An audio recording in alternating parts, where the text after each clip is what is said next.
अक्सर हमने देखा है कि बच्चों के लिए उनके माता पिता उनके रोल मॉडल होते हैं। माता पिता जो करते हैं बच्चे ऑटोमेटिकली उसी प्रोफेशन में जाना चाहते हैं। और खास तौर पर अगर डॉक्टर फैमिली की बात करूं, जहां पर माता पिता डॉक्टर होते हैं, उनके बच्चे भी स्वाभाविक तौर पर है कि वो नीट करना ही चूज करते हैं।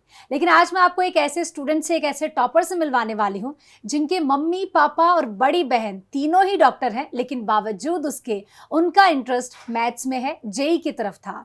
हेलो स्टूडेंट्स, मैं हूं आपके साथ ज्योति पुष्पेंद्र सिंह और आज मैं स्टूडियो में वेलकम करना चाहूंगी अंश गर्ग का, जिन्होंने जेई एडवांस में ऑल इंडिया रैंक 23rd को सिक्योर किया है, जो कि एक बहुत बड़ी अचीवमेंट है। तो चलिए बिना देर के वेलकम करती हूँ अंश का और उनके पूरे परिवार का। बहुत बहुत स्वागत है आप सभी का। Thank you. अच्छा, सबसे पहले तो कॉन्ग्रेचुलेशन। कैसा लग रहा है all India rank 23rd secure करके?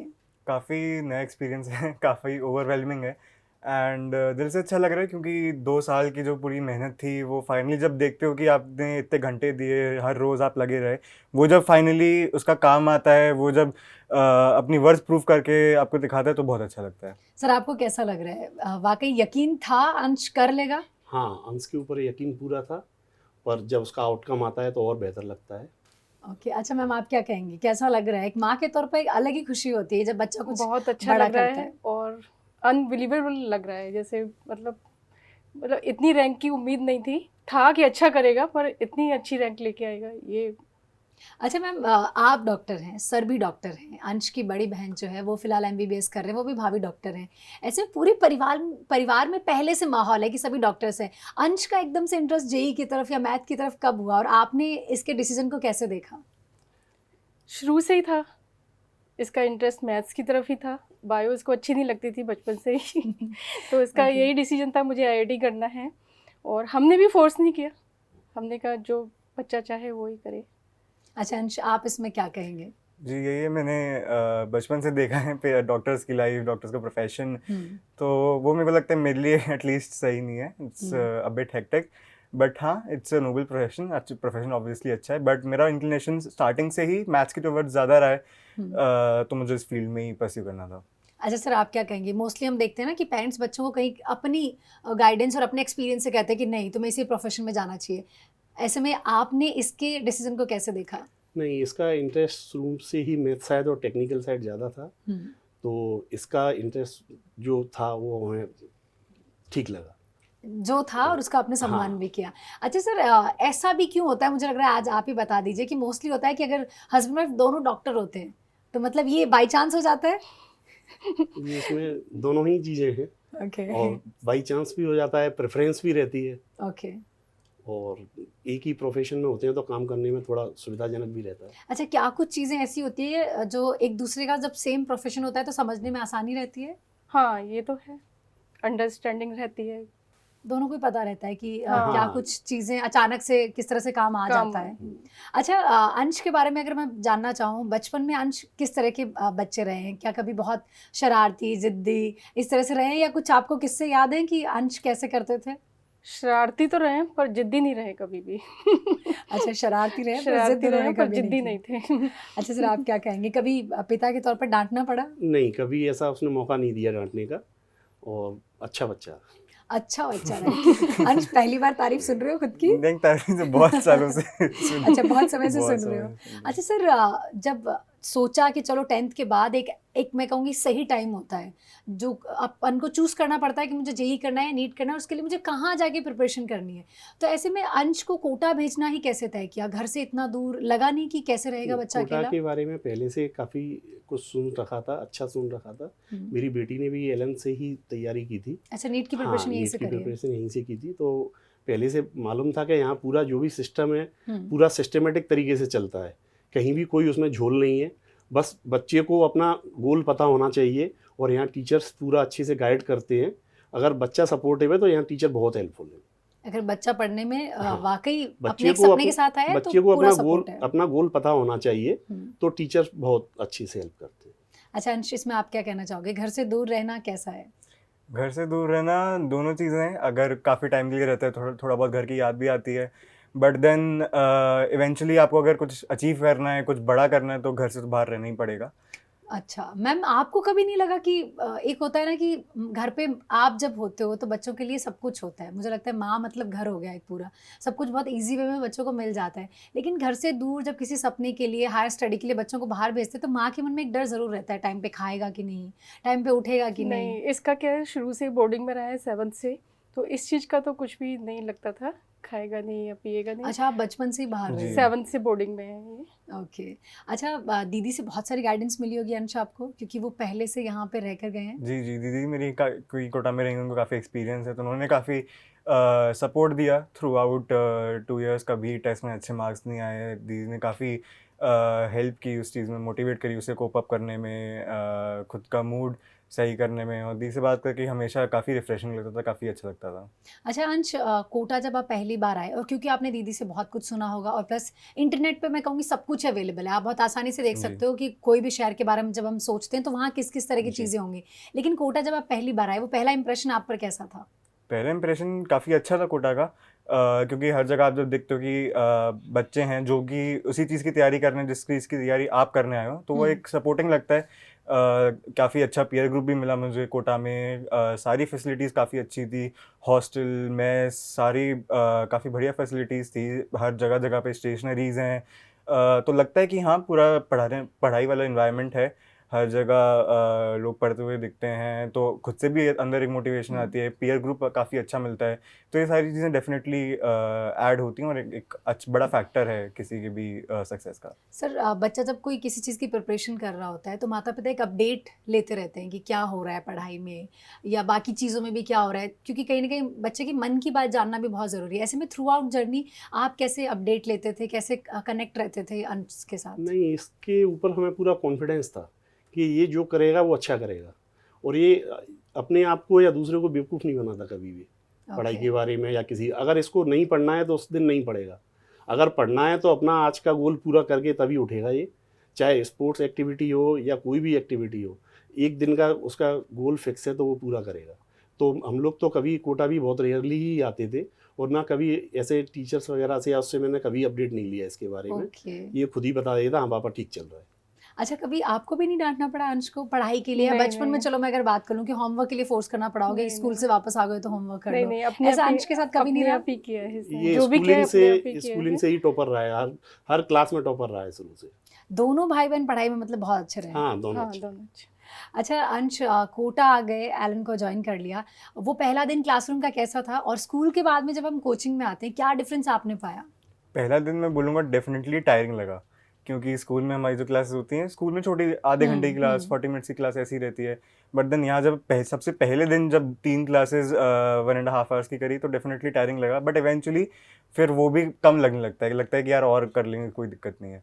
तो पहला दिन काफ़ी अच्छा था, पहले दिन इंट्रोडक्शन वगैरह काफ़ी अच्छा लगा, बाकी लोगों को देख देख के कि ऑल ओवर इंडिया से बच्चे आए हैं, और पहले दिन ही जब फैकल्टी से इंटरेक्ट किया तो उनके ऊपर भी कॉन्फिडेंस आया कि हाँ हम सही जगह आए हैं, faculty are more than sufficient, more than capable to guide us, और जो हमें अचीव करना है उसमें काफ़ी हेल्प करेंगे। अच्छा मैम, अंश का पढ़ाई में तो हमेशा से खुद से मन था, जैसे आप लोग कह रहे हैं कि कभी बोलना ही नहीं पड़ा, लेकिन पढ़ाई के अलावा अंश को क्या क्या करना पसंद है? इसको स्टोरी राइटिंग, बहुत पसंद है। म्यूजिक बहुत पसंद है। और इसके अलावा अगर अंश कुछ बताना चाहें, स्पोर्ट्स में क्या इंटरेस्ट है? स्पोर्ट्स में टेबल टेनिस वगैरह खेलना अच्छा लगता है, रिक्रिएशन काफ़ी प्रोवाइड करवाता है वो, साथ ही साथ मैं डिबेटिंग वगैरह काफ़ी कर चुका हूँ स्कूल में, तो उसका भी काफ़ी अच्छा एक्सपीरियंस रहा है, एंड पोएम्स राइटिंग जैसा मम्मी ने कहा, ये सब में भी काफ़ी इंटरेस्ट रहा है, स्कूल में भी हम डांस, ड्रामा वगैरह ये सब में काफ़ी पार्टिसिपेट किया है। तो बहुत सारी चीज़ें आपने एक्सप्लोर जी, करी है। जी, जी। अच्छा, कभी ऐसा नहीं सोचा कि डिबेटिंग में मैं अच्छा हूँ या बाकी चीज़ें मैं कर रहा हूँ तो क्यों ना मैं मास कॉम कर लूँ या ऐसा कुछ? जी, वो बात ऐसी है कि आई वाज बचपन से ही I was very heavily inclined towards sciences, और वो इसलिए भी क्योंकि वो मेरे को फैसिनेट भी करती है। आई डोंट थिंक अगर मेरे को इंटरेस्ट नहीं होता तो मैं 2 साल रोज़ पढ़ पाता, क्योंकि जब आपका इंटरेस्ट ही नहीं होगा तो आप नहीं पढ़ पाओगे। हाँ, क्योंकि डिबेटिंग वगैरह ये सिर्फ मेरे लिए रिक्रिएशनल एक्टिविटीज़ हैं, पढ़ाई के अलावा कहीं अच्छी तरह से टाइम स्पेंड करने की एक्टिविटीज़ हैं, बट मेरा मेन जो कह सकते हैं एवेन्यू है वो पढ़ाई है। अच्छा सर, जैसे मोस्टली हम देखते हैं बच्चों को, जो पढ़ने वाले बच्चे होते हैं, मैं मेंशन करूँगी, या जो टॉपर्स होते हैं, हम देखते हैं कि वो सिर्फ पढ़ने में ही अच्छे होते हैं। लगता है कि उनकी दुनिया, उनकी ज़िंदगी उनके आसपास किताबों से बनी हुई है। ऐसे में अगर मैं अंश के बारे में आपसे पूछना चाहूँ, अंश किस तरह के बच्चे रहे हैं? मतलब एक होता है ना कि बहुत से बच्चों को जीके ही नहीं पता होता, आसपास क्या चल रहा है, अपडेट ही नहीं होता है उनको। नहीं, इसका शुरू से कभी भी ऐसा नहीं रहा। ये पूरी दुनिया से हमेशा कनेक्ट रहता है, और ऐसा नहीं है कि मैंने 100% सोशल मीडिया छोड़ दी और मैं सिर्फ पढ़ ही रहा हूँ। कोई सोशल मीडिया नहीं छोड़ी इसने, पूरा अपडेट रहता है, व्हाट्सअप वगैरह सब चलाता है, पर उसको ये पता है कि मुझे करना क्या है, मेरी लिमिट क्या है और मुझे करना हाँ। क्या है। और ये इसके सबसे अच्छी बात ये है कि जब भी इससे बात करते थे ये बोलते थे मुझे ये पढ़ना अच्छा लग रहा है, मुझे इंटरेस्ट है इसलिए पढ़ रहा हूँ, मैं पढ़ाई को एंजॉय करता था। एंजॉय कर रहा हूँ मैं इसको पढ़ना। अच्छा, अगर आप कभी पूछते थे हाँ, तो तो बोले मैं कि मुझे इसको- अच्छा लग रहा है इसलिए हाँ, मैं मैं पढ़ रहा फिजिक्स को, मैथ को या इसको एंजॉय कर रहा हूँ इसलिए मैं पढ़ रहा हूँ। हूँ। ओके। अच्छा, कैसा बॉन्ड आप अंश के साथ शेयर करते हैं? नॉर्मल बहुत मस्त रहता है मेरे साथ। दोस्त वाला? हाँ, दोस्त। बिल्कुल। अच्छा, किस तरह की बातें करते हैं मोस्टली जब भी बाप बेटे साथ में बैठते हैं, जब भी वेकेशन पे मिलते हैं, किस तरह की बातें करते हैं? बस यही प्लानिंग करता है कि मम्मी को कैसे परेशान करना है, दीदी को कैसे परेशान करना है। अच्छा। अच्छा, बाकी जैसे मोस्टली हम देखते हैं ना कि एक होता है ना, कुछ चीज़ें ऐसी होती हैं जिन पे हम काफ़ी हमारे थॉट्स मैच करते हैं, जी। लाइक पॉलिटिक्स हो गया या अदर कोई चीज़ हो गई, ऐसी बातें भी होती है? हाँ, नॉर्मली जो बातें होती हैं। ओके। अच्छा, दीदी के साथ अंश कैसा बॉन्ड शेयर करते हो? दीदी के साथ काफ़ी अच्छा बॉन्ड है। दीदी बचपन से ही काफ़ी सपोर्टिव भी रही हैं, काफ़ी केयरिंग रही हैं, और उनका भी आई थिंक मैं उनको थैंक करना चाहूँगा। उनका काफ़ी बड़ा योगदान रहा है इस जर्नी में, और क्योंकि होता है ना, कई बार बहुत सारी चीज़ें हमेशा एक ऐसी सोर्स होती ऑफ है, वार्मथ रही हैं हाँ, दीदी मेरे लिए। बहुत सारी चीज़ें हम शायद मम्मी पापा को इजी वे में नहीं बता पाते जी, हैं, लेकिन बड़ी बहन या बड़ा भाई या जी। कोई भी होता है तो हम इजी वे में उसे कॉल करके बता सकते हमें हैं कि आज अगर मेरा इससे कुछ ऐसे उगलवाना होता है, कोई परेशानी है, तो हम इसकी सिस्टर को फोन करते थे कि तू पूछ उससे, तब- शायद तेरे तब को हमें बता पता दे, फिर चलेगा। हमको पता चले। इसके दादी बाबा का बहुत आशीर्वाद रहा है। ओके। हमेशा हम लोगों को इतनी इसकी टाइम ही नहीं मिलता था, पर वो लोग हमेशा इसके लिए बहुत चिंतित रहते। दादी बाबा ताऊ जी इसके लिए बहुत अच्छा, सपोर्ट है। उनसे बहुत अच्छा बॉन्ड बहुत शेयर करते हैं attachment आप? पूरी है फैमिली का ही काफ़ी बहुत अच्छा attachment। सपोर्ट सिस्टम रहा है मेरे लिए। ओके। अच्छा, क्योंकि ये घर में सबसे छोटा है, हम्म, तो सब लोगों के लिए हमेशा बच्चे ही है, तो सब लोग इसको बहुत अच्छे से एज ए बच्चा ट्रीट करते हैं। सर, बच्चों की लाइफ में ग्रैंड पेरेंट्स का होना कितना बेनिफिशियल हो जाता है? क्योंकि बहुत सारी चीज़ें ऐसी होती हैं जो शायद हम नहीं सिखा पाते, लेकिन दादा दादी बच्चों को सिखा जाते हैं। हमारे केस में तो यही है, दादा दादी ने बहुत सबसे कुछ बेसिक सिखाया चीज़ है। है दादा दादी क्योंकि- का साथ में होना, किसी बुजुर्ग का साथ में रहना, बड़ों का क्योंकि साथ हम में लोगों की रहना लाइफ इतनी बहुत जरूरी हेक्टिक है। रहती है कि हम इनको टाइम नहीं दे पाए, पर दोनों बच्चों को हम लोगों ने बिल्कुल टाइम नहीं दिया। पर इनके दादा दादी इनके ने दादा दादी ने, इसका ताऊ जी ने, दादा दादी ने, सबने, बड़ों ने इसका बहुत ख्याल रखा। और निश्चित तौर पर उन सबका ही मैं कहूँगी पुण्य प्रताप है, और फल है, मेहनत का फल है अंश का। अच्छा अंश, इतनी बड़ी अचीवमेंट हासिल करने के बाद सबसे पहले आपने किसको कॉल करके बताया? जब रिजल्ट से पहले, आंसर के आने के बाद भी जी। एक आइडिया लग जाता है जी, कि जी। ये मेरे मार्क्स आ रहे हैं, तब किसको कॉल किया आपने? आई थिंक सबसे पहले मेरे पास खुद ही कॉल आया था टीचर्स का ही। Okay. सबसे पहले मेरा एग्ज़ाम देते ही मैं जैसे निकला, with in half an hour almost सारे टीचर्स की कॉल आए थे कि कैसा गया, क्योंकि उनको भी काफ़ी होप्स रहते हैं, काफ़ी वो भी, क्योंकि हमारा भी इमोशनल कनेक्ट रहता है टीचर्स के साथ। तो आई डोंट थिंक अगर वो कनेक्ट होगा तो उसके बिना हम उतने अच्छे एफिशिएंटली वर्क कर भी पाएंगे। तो उन्हीं का ही सबसे पहले कॉल आया, और उनको ही काफ़ी मैंने गुड और उसके न्यूज़ बाद दी। में आपने घर पे फ़ोन किया होगा। जी जी, उसके बाद प्रोफेशनल के फिर साथ में एक इमोशनल अटैचमेंट भी बहुत जरूरी है। ये है निश्चित तौर पर, और हमारे यहाँ के टीचर्स ऐसे हैं, हाँ, जैसे यहाँ के बहुत सारे टीचर्स स्टूडेंट्स का बताते इमोशनल भी हैं। अटैचमेंट बहुत रहता है बहुत बच्चों के रहता है। साथ में। वो एकेडमिक ही नहीं, नॉन एकेडमिक हाँ। चीज़ों पर भी जी। पूरा ध्यान रखते हैं कि बच्चा क्या क्या कह रहा कर है और क्या क्या फील कर रहा है। जी। अच्छा, जी एडवांस्ड एक ऐसा एग्जाम है जिसके लिए बहुत सारे स्टूडेंट्स प्रिपरेशन करते हैं, और ऐसे में कुछ तो ऐसे हैं जो मैं कहूँगी जेईई मेंस के बाद में रुक भी जाते हैं, लेकिन उसके लिए मेंटली बहुत स्ट्रांग होना पड़ता है। पूरे दिन ही एक तरह से एग्जाम है, पहले पार्ट 1 हुआ, फिर पार्ट 2 हुआ। ऐसे में अगर मैं आपका जानना चाहूँ, उस दिन एग्जैक्टली माइंड में क्या चल रहा था और क्या स्ट्रैटेजी आपने फॉलो करी? माइंड में आई वुड से कि एक रात पहले सबसे पहले तो नींद लेना बहुत इंपॉर्टेंट है, कि अच्छी 7 घंटे की नींद कम से कम होनी चाहिए एक दिन पहले। एंड हाँ, डेफिनेटली नर्वसनेस तो काफ़ी थी, क्योंकि जिस चीज़ के लिए आपने तैयारी करी है, जिन 6 घंटों के लिए आपने तैयारी करी है, वो 6 घंटे जब पास आते हैं तो डेफिनेटली नर्वसनेस थी। होती है। बट आई वुड से कि जैसे ही मैं एग्ज़ाम सेंटर के अंदर घुसा, मेरे को लगा कि यार ये तो मैं इतने सारे टेस्ट देता आ रहा हूँ, मेरे को लग रहा था कि ये बस एक और टेस्ट है, एक और एलन का हाँ मॉक एक टेस्ट और है। एलन का मॉक टेस्ट, ऐसा लग रहा था। तो इसलिए आई थिंक उन मॉक टेस्ट का भी काफ़ी ज़्यादा इंपॉर्टेंस रहती है, काफ़ी ज़्यादा रोल रहता है उनका, क्योंकि उन्हीं की वजह से मेरा एग्ज़ाम टेम्परामेंट डेवलप हुआ, क्योंकि बच्चे बहुत सारे होते हैं और अच्छी तैयारी वाले भी बहुत सारे होते हैं, बट उस दिन जिसका एग्ज़ाम टेम्परामेंट सही रहा, उस दिन जिसका माइंड, प्रेजेंस ऑफ माइंड अच्छा रहा, जिस दिन उसका माइंड जैसे नॉर्मली वर्क करता है वैसे करता गया, तो वही अच्छी रैंक ला पाएगा, because that day is very stressful. and a lot depends on that day. तो मुझे लगता है पहले जो 2 साल मेहनत तो सब करते हैं, लेकिन वो एक दिन ज़्यादा इम्पोर्टेंट है। जी, उस जी। दिन क्या हुआ एक्चुअल जी। में, आप क्या सोच रहे थे, कितने आप काम डाउन थे, वो मुझे लगता है ज़्यादा आपके स्कोर को बिल्कुल बूस्ट काम करता एंड है। कंपोज रहना बहुत इंपॉर्टेंट है। अच्छा अंश, क्योंकि कोटा में आपने 2 साल बिताया, वो भी अकेले बिताए मैं जी। कहूँगी, ऐसे में आपकी एज ग्रुप के स्टूडेंट्स के लिए डिस्ट्रैक्शंस भी बहुत सारे हैं, जी। आप क्या मेंशन करोगे, क्या क्या डिस्ट्रैक्शंस हैं और उनसे कैसे बचो? काफ़ी सारे हैं, जैसे कि आप देखें सोशल मीडिया एक बहुत बड़ा डिस्ट्रैक्शन है, ऑनलाइन गेमिंग बहुत बड़ा डिस्ट्रैक्शन है।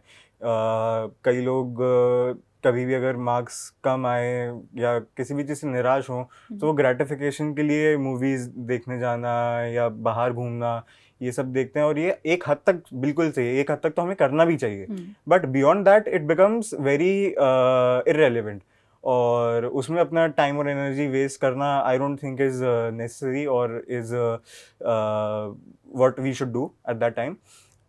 इससे अच्छा आपको अगर रिक्रिएशनल एक्टिविटीज़ करनी है तो आप योगा करिए, मेडिटेट करिए, थोड़ा अपने दोस्तों में ही बात करिए हल्का फुल्का, बट बाहर जाना या सोशल मीडिया पे घंटों बिताना, ऑनलाइन गेमिंग करना घंटों, that is very harmful. Okay अच्छा मैम, मुझे लग रहा है कि अंश पहले से ही खुद से जानते हैं कि उनकी लिमिट्स क्या है, उनका गोल क्या है, उन्हें कैसे चलना है। He is very mature. हाँ सीरियसली मुझे भी लग रहा है वो काफ़ी सारी चीज़ें ऐसी है जो हमारे जो भी स्टूडेंट्स इन्हें देख रहे हैं फिलहाल, उनसे बहुत कुछ सीखेंगे ये। अच्छा मैम, आप क्या कहना चाहेंगे एक माँ के तौर पर, आजकल जिस तरह से हम बहुत सारी चीज़ें देखते हैं, ऐसे में उन पेरेंट्स को क्या एडवाइस करेंगे जो जाने अनजाने में ही कहीं ना कहीं अपने बच्चे को बर्डन दे जाते हैं? क्या कहना चाहेंगे, बच्चों को कैसे ट्रीट करना चाहिए जब वो किसी ऐसी जर्नी में हो? बच्चों को बर्डन कभी नहीं देना चाहिए, और पर उन पर निगाह रखनी चाहिए, वो क्या कर रहे हैं उनको सही डायरेक्शन देनी चाहिए, पर कभी भी प्रेशराइज नहीं करना चाहिए बच्चों को। वो उनकी कैपेबिलिटी को अपन को समझना चाहिए कि वो कितना कर सकते हैं और कितना नहीं कर सकते हैं, और उसी उनकी हिसाब से काबिलियत को क्वेश्चन मार्क भी नहीं करना चाहिए। चाहिए। अच्छा सर, इसमें आप क्या कहेंगे? ये हर बच्चे में अपनी काबिलियत होती है, हम्म, ज़रूरी नहीं है कि कोई बच्चा अगर एकेडमिक में अच्छा है तो ही वो लाइफ में अच्छा कर पाएगा। अगर आप एकेडमिक में अच्छे नहीं हो तो ये सिर्फ एक पार्ट है एकेडमिक, उसके अलावा आपका सोशल इंटरेक्शन, आपकी अदर एक्टिविटीज़ वगैरह आपको लाइफ में बहुत आगे ले जाएंगी। और बहुत सारे ऐसे बेस्ट हाँ, एग्जांपल्स भी हैं। हाँ, कई एग्जांपल्स हैं। ज़रूरी नहीं है कि आप टॉपर्स हैं तो ही आप लाइफ में अच्छा करेंगे, हम्म, आप बिलो एवरेज हैं या एवरेज हैं तो भी आप बहुत अच्छा करेंगे। बस जो भी काम आप कर रहे हैं आपको पता होना चाहिए आपको क्या करना है, और जो कर रहे हैं बस उसी में बेहतर करें। आप इसमें क्या कहना चाहेंगे अंश? बहुत सारे स्टूडेंट्स बहुत सारे सपनों के साथ कोटा शहर जी। में आते हैं, जिसे हम शिक्षा की काशी कहते हैं, आप उन्हें क्या कहना चाहेंगे जो यहाँ आ रहे हैं, वो आखिर किस तरह से यहाँ पर रहे? जी, मैं कहूँगा कि काफ़ी सारे स्टूडेंट्स को मैं देखता हूँ उनका एक्सपेक्टेशन बहुत ज़्यादा होती है एज़ कम्पेयर टू उनकी मेहनत। तो कई लोग खुद से उम्मीद बहुत ज़्यादा बहुत लगाते ज़्यादा उम्मीद कर लेते हैं, बट आई थिंक उनको एक रियलिटी चेक भी रहना चाहिए कि हम एक्चुअली कितना प्रिपेयर्ड हैं उसके लिए, उस चीज़ के लिए। हैं। सो जी यही है कि अपॉर्चुनिटीज़ बहुत सारी हैं, यही एक लौती अपॉर्चुनिटी नहीं है। इसके अलावा भी कई सारे एग्जांपल्स हैं, जैसे सुंदर पिचाई, उनकी भी कोई बहुत ज़्यादा रैंक नहीं आई थी, वो भी लोअर ब्रांचेस में आए थे, बट स्टिल आज उनका नाम पूरी दुनिया जानती है और कई सारे CS वालों का नहीं जानती है। सो आई थिंक बहुत सारी अपॉर्चुनिटीज़ हैं, जो होता है अच्छे के लिए होता है।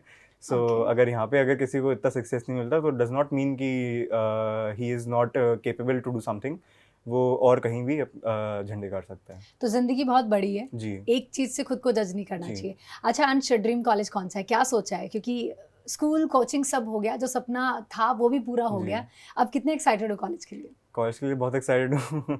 जल्द से जल्द कॉलेज आना चाहता हूँ, बट उसके पहले 2 साल में जो जो मिस किया पहले वो कवर अप करना चाहता हूँ अच्छा, कॉलेज क्या जाने से क्या पहले। क्या प्लान है, घूमने का प्लान है सबका? जी, पूरा वेकेशन वगैरह पे जाने का। क्योंकि ब्रेक तो जी चाहिए। जी जी। तो चलिए, बहुत बहुत शुक्रिया, और उम्मीद करते हैं बहुत सारी चीज़ें ऐसी हैं जो आपसे और सर और मैम आपसे भी, जो भी हमें फिलहाल स्टूडेंट्स और उनके एक पेरेंट्स देख चीज़ रहे और हैं। बताना चाहूँगी, जो 12th फेल जो मूवी है उसके जो हीरो हैं वो उसी जगह से हैं जहाँ से ये मतलब जो IPS मनोज शर्मा जी पर जो फिल्म बनी हुई है वो उसी जगह से हम लोग बिलोंग करते हैं। क्या बात है। चलिए, बहुत सारी बातें अंश की और अंश के फैमिली से जानकर हमें लगा कि आप सबको भी सीखना चाहिए, जो स्टूडेंट्स हमें देख रहे हैं और जो पेरेंट्स हमें देख रहे हैं फिलहाल। बहुत बहुत शुक्रिया और बहुत सारी शुभकामनाएं अंश आपको। धन्यवाद। उम्मीद करते हैं आप अपने पेरेंट्स का नाम ऐसे रोशन करते थैंक हैं। यू। और चलिए, इसी के साथ फिलहाल इस सक्सेस जर्नी में हमें यही इजाज़त दीजिए। नमस्कार।